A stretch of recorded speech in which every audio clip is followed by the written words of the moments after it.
My Brain, My Heart, Sports Talk with Mike.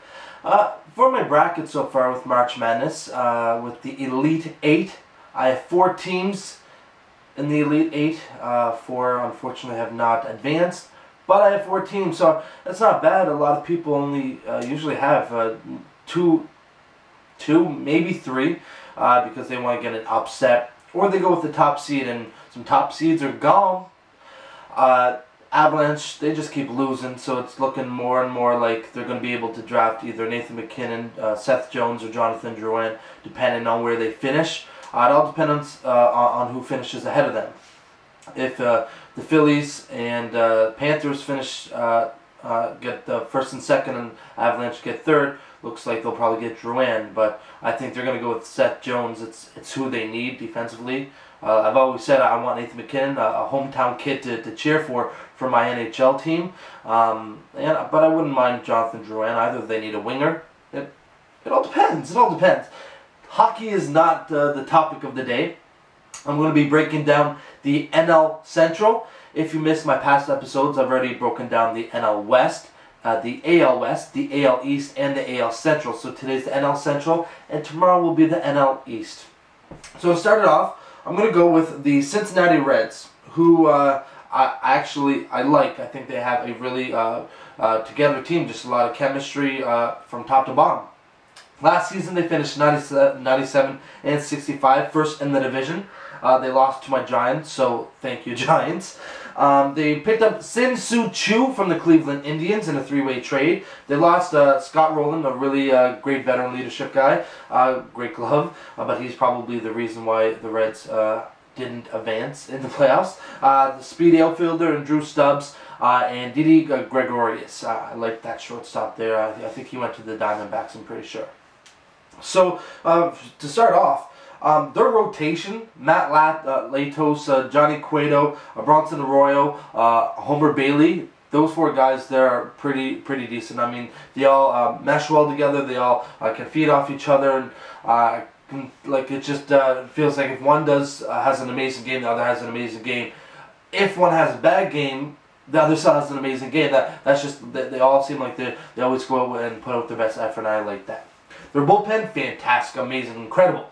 Jonathan Broxton, Sean Marshall, LeCure, and the closer, Chapman. I can't say enough about Chapman. I wish he was actually in the starting rotation. I want that nice big lefty. I would love to see him just mowing down batters for like 6-7 innings instead of just maybe one in the 3rd inning. So, but incredible bullpen if starter does struggle a bit. They got gloves with Chu and Phillips, and then big, I think Zach Cozart. I think he actually can be a very good defensive shortstop for years to come. But bats, they got Brendan Phillips. He can hit jack home runs. Joey Votto, the Canadian. Jay Bruce. Ryan Ludwig, he knows how to hit home runs. Todd Frazier and Ryan Hannigan, those are my cloudy spots. I don't know if they're going to have down years this year. Just the sophomore slump with Frazier. I don't know exactly what's going to happen. Those 2 are probably going to be the weak spots for the Reds, if they have any. I don't even know. Like, I don't think they're exactly weak, but they'll be the weak spots of the team, and you're only as good as your weakest links. But like I said, they have all the tools to be the best teams in baseball, probably first or second. They're going to finish first in the NL Central. Next up, the Pittsburgh Pirates. This is a team I actually have a lot of faith in coming into this season. They finished 79-83, 4th in the division last season, but 79-83 actually isn't all that bad. I know it's a below 500. I think below 500 sucks, but for a Pittsburgh Pirates team, it is. It's pretty good. They picked up a nice veteran catcher, Russell Martin, Brendan Inge. I like that guy, former Tiger, and Jonathan Sanchez, the lefty from San Francisco. When he's good, he's amazing, he's incredible, but he's really been struggling the last few years. It looks like he's turning into like Dontrell Willis or well, I mean, he's not as bad as Dontrell Willis, but he's getting there. They lost good bullpen guys with Joel Hanrahan and Chris Rissup. So those were really key guys that they needed in their bullpen. But their starting rotation, AJ Burnett, Wandy Rodriguez, Jason McDonald, those pitchers, the problem with those guys is that if they have a great first half before the All-Star break, their second half is going to be terrible. Or if their first half is beyond like the worst in baseball, their second half they turn out to be all-stars. So like that's the downfall with those three pitchers. They have a decent bullpen, not great but decent. Jason Grilli, Canadian LaRue, but besides those two, like their late inning, if a pitcher can't get out of the fifth or sixth, that's when struggles are going to really take over for the Pirates, and that's where a lot of losses will happen. But I don't actually see them losing a lot because of their starting lineup, their fielders, their bats. Starling Marte is the next big star in baseball. You watch it. It's going to be terrific, amazing. He's going to probably hit like 320 for his career, an average of like 35 home runs, 115 RBIs. Fantastic guy. They got Neil Walker, Andrew McCutchen, Garrett Jones, Pedro Alvarez. I like all those guys. Chuck and Russell Martin, Travis Snyder, the ex-Blue Jay. He looks like he's fitting well with the Pirates. But their shortstop, right there, that's just going to be a hard spot for them to pick up runs. But that's not even something that I'd even worry about with all that power. Those guys are amazing together. And I think it's just going to be a great year for the Pirates. I see them finishing second in the division and just missing out on the wild card. I really have a lot of faith, a lot of hope for this team. Next up, the St. Louis Cardinals, 88-74 last season. Second in the division, lost to my Giants in the playoffs. They picked up Ty Wigginton, a nice bat, veteran guy, but they lost a veteran guy in Lance Berkman, and a really good pitcher in Kyle Lohse, guy, very underrated, I think. They locked up Adam Wainwright. Jaime Garcia has his moments where he's a really very good, reliable pitcher, but then when he's bad, he's bad. Westbrook, he's a good filler there. He got a veteran leadership. He knows what it takes. I think Lynn and Miller are the future aces, not only for the St. Louis Cardinals organization, but baseball in general. Those are the guys that you need to really focus on. Chris Carpenter, he's injured, so I don't think he's actually pitching at all this year. And Jason Mott, he's on the DL right now to start the season, so they'll struggle with pitching a bit, and same with the bullpen. But then their bullpen, they got Boggs and Rosenthal, they'll be relied on a lot. They're going to be chucked into a lot of situations, and every pitcher wants to pitch, but they're going to be probably thrown like 80 to 90, thrown into like 80, 90 games this year. Just because struggles with the starting rotation. Perfect outfield with defensive wise, John Jay and Carlos Beltran. Great gloves with speed. They got power, Matt Holliday. But they got the injury. But Holliday, he's very injury prone, and that's the difficult thing with Holliday. Alan Craig, he's turned into a trustworthy clutch guy. Yadier Molina, I think he's the best catcher in all of baseball. Ahead of Joe Mauer, ahead of Buster Posey. Best catcher behind the plate, and he's showing it offensively too. So I mean, when you mix those two together, you get the best catcher in baseball. It's hard for me to say when you got Buster Posey, right? But he's the best catcher. David Freese, Matt Carpenter, David Delescolo, and Peter Kozma. Those are the big weak spots for the Cardinals. Just because I mean, Freese he's not bad offensively, but he's hot and cold, hot and cold, hot and cold, hot and cold. Carpenter, Descalso, and Kozma, those guys, they'll struggle defensively. You see it in the playoffs in late last season, and not a lot of opportunity for them at the plate.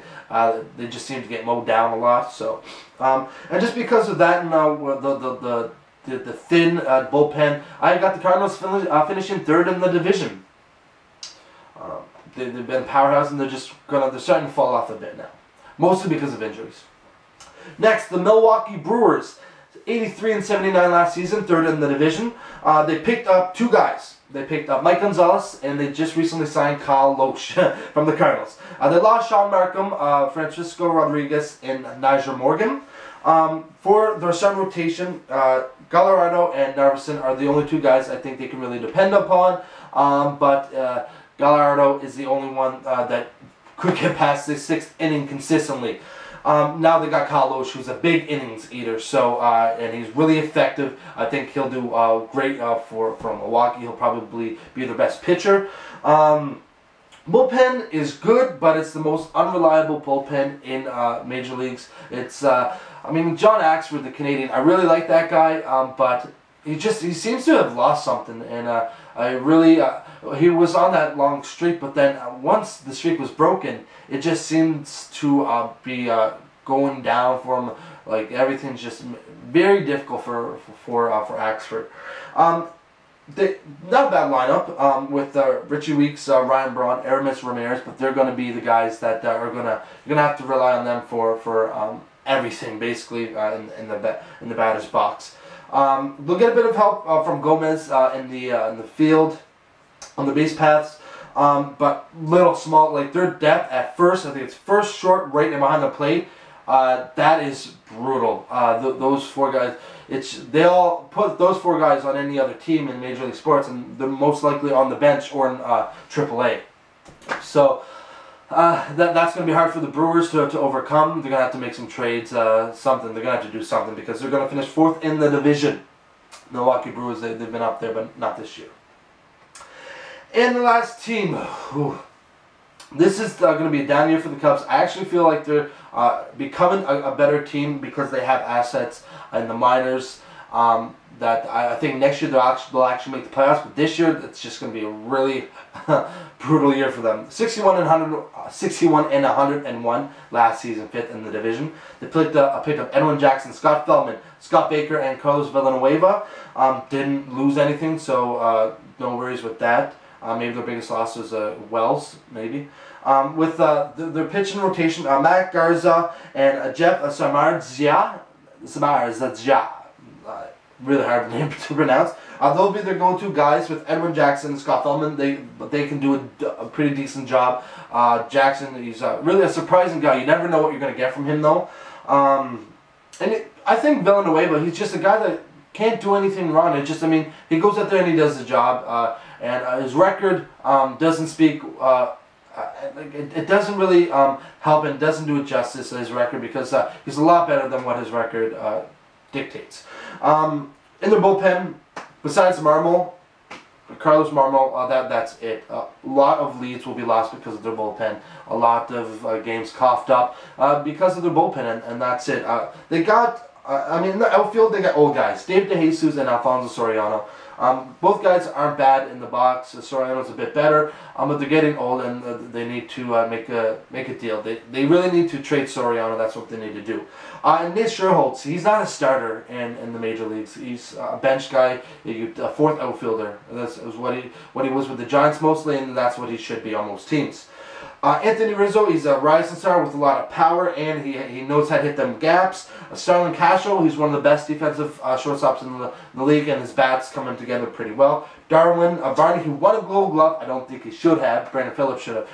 But he's pretty good defensively. He's not a threat at the plate, along with Castillo behind the backstop, or Diano Navarro, whoever wins the catching duties. Ian Stewart at third base. He's actually going to be a surprise. I think he can actually jack about 20 to 25 home runs, get about 80 RBIs, and hit close to 280. I think he'll actually do pretty good for Chicago Cubs. But the Cubs still are going to be yucky this year. They're going to be yucky. That's the only way I can describe it. They're going to finish 5th in the division, and there's no way anyone could say that they'll be better than any of the top 4 teams at all. So again, I got the Reds, I got the Pirates, the Cardinals, the Brewers, and the Cubs. 1, 2, 3, 4, and 5. And so that's my NL Central breakdown. If you enjoyed it, if you disagree with something, let me know. I'd like to hear. I've been getting a lot of feedback, actually, a lot through Twitter and emails. I've actually been getting a lot of comments and stuff. Let me know, ask me to do stuff, and I actually appreciate it. So keep them coming. But that's it for today's episode of My Brain, My Heart Sports Talk with Mike. I actually received a comment asking me to bring this back. My karate chops, and I think I might bring it back because during the whole thing it's just like My Brain, My Heart Sports Talk. It's like Sports Talk with Mike. It seems a little bit more exciting. Do you agree? Should I bring it back or leave it out? You be the judge. Thanks.